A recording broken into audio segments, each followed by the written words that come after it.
వాస్తవానికి ఆ బ్రహ్మ ఎవరు? సృష్టిని సృష్టించిన బ్రహ్మ. మరి ఈ SLM ని సృష్టించిన ఈ బ్రహ్మ నిజంగా పోల్చి నేను కంపేర్ చేసుకున్నాను. ఆ బ్రహ్మ 1000 కిలోలున్న ఏనుగు కానించి చిన్న సూక్ష్మంగా ఉన్న మట్టి లోపల ఉన్న చిన్నపాటి పురుగు వరకు ఆకలి అన్నం అన్నిటికీ ఇచ్చాడు.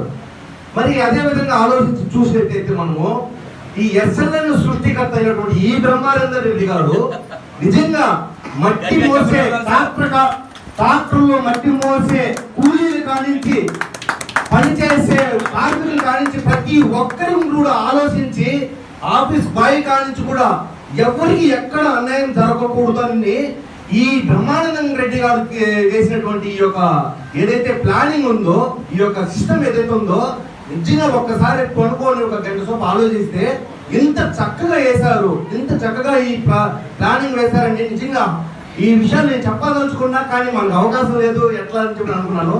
ఈ అవకాశం ఇచ్చారు MD గారు, సంతోషము. అదే విధంగా ఇంకొక 2 మాటలు చెప్పదలుచుకున్నాను. ఇక్కడ మన నవీన్ సార్ గారు, అలాగే భాషా గారు ఇలా మనం చెప్పకూడదు కానీ రకరకాల కులాల వారు ఉండొచ్చు, భాషలు ఉండొచ్చు, యాసలు ఉండొచ్చు.